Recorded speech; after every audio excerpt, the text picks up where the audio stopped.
وبركاته، لاباس عليكم؟ تدابير نوادي جاتكم فكرة مفيدة بوصفة جديدة، أو نقدر نقولوا عليه عصير جديد ومفيد للصحة، اللي خاصة مع فصل الصيف، وأننا كناكلو الماكلة بطريقة عشوائية وكنكترو من الوجبات السريعة.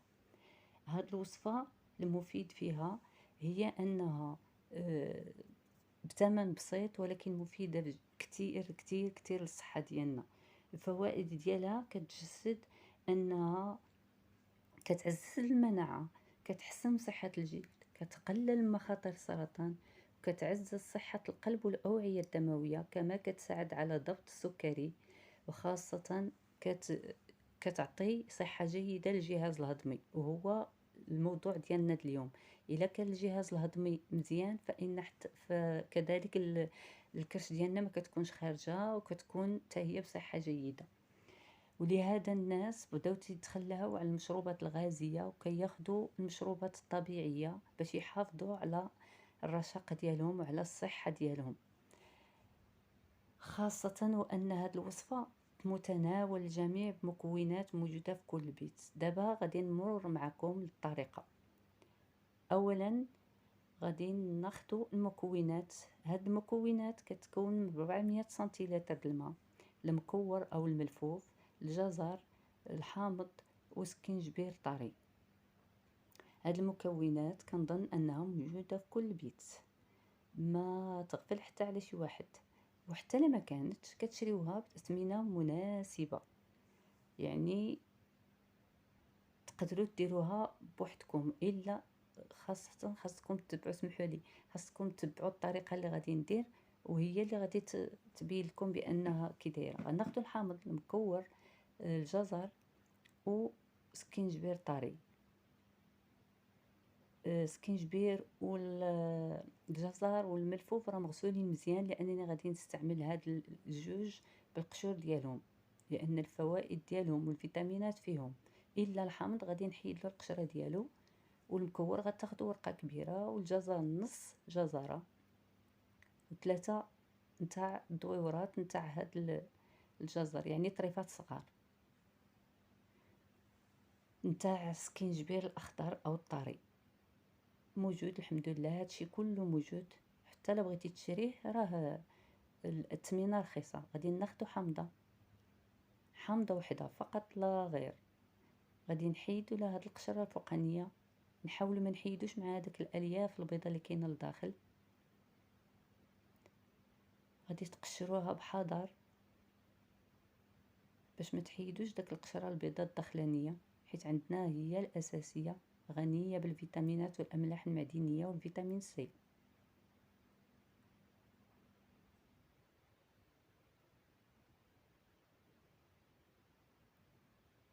انا غندوز معكم مرحله بمرحله تنقيها كامله.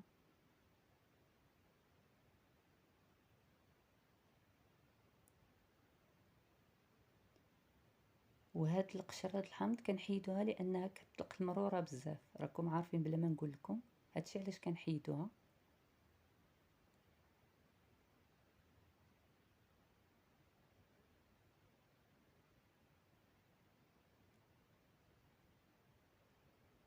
ها هي، خلينا لها هاد القشره البيضاء، نحيد على جنب هاد القشور ونرجع معكم.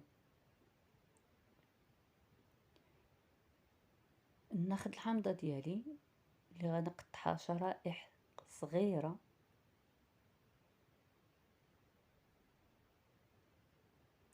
هاد الشرائح غير باش تجيني ساهله في الكاس العصير، ما تاخدليش وقت طويل باش نطحنو.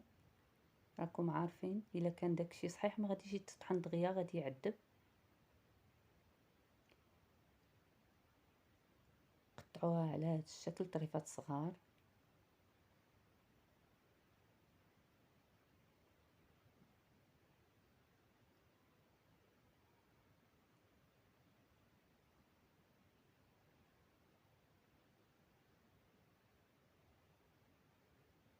بلا ما تحيدوا له العظام، لانه من غادي تصفيه غادي تحيد.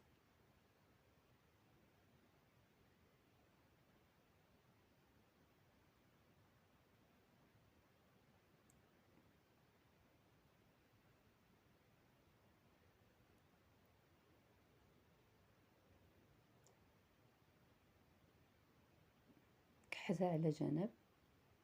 غادي تاخدو نص جزرة أو نص خيزوية، كذلك غادي تقطعوها طريفات صغار.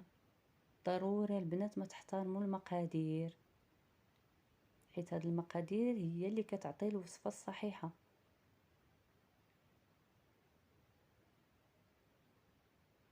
حيد لها هاد الراس.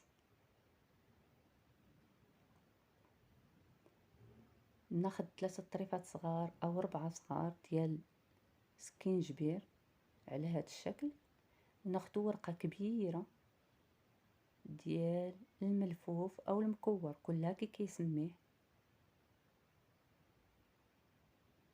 وحنا عارفين بان الملفوف والجزر غنيين بالالياف المغذية، كما ان الجزر غني بالفيتامين سي والاملاح المعدنية والفيتامين ا. يعني هاد المكونات كلها فيها فيتامينات كتيرة مفيدة.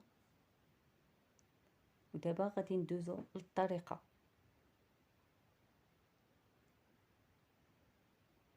غادي نجيبو الكاس د العصير، غادي نحطو فيه هاد المكونات كاملة،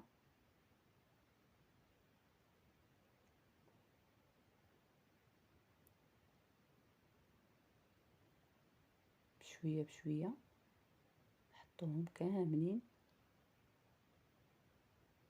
غادي نزيدو عليهم 400 سنتيلتر الماء.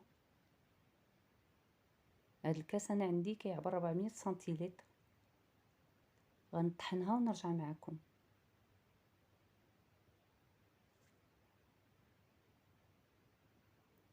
هنا بعد ما طحنتها غادي نصفيها على هذا الشكل.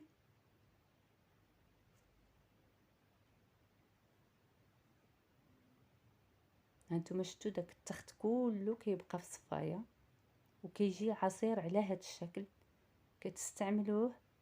هانتوما شوفوا البنات كيجي على هذا الشكل. الا كان الحامض خضر راه كيجي العصير خضر مع الملفوف. الا كان خضر كيتستعمل على الريق او حتى تجيو تنعسوا البنات لمده 7 ايام. كنتمنى تعجبكم الوصفه. ما تنساوش تخليو لي التعاليق ديالكم المحفزه، لان بهم تنزيد انا قدام. ومن فضلكم فضلا وليس امرا ديروا لي ابوني ولايك. والى وصفه جديده، ونتمنى ترقكم هذه الوصفه، خاصه الناس اللي كيعانيو بالكرش بحالي. انا درتها ونفعتني، نتمنى حتى نتوما تنفعكم، لان فيها بزاف ديال المنافع. وشكرا لكم على التتبع ديالكم، والى وصفه جديده، والى اللقاء. تدابير نوادي تتشكركم.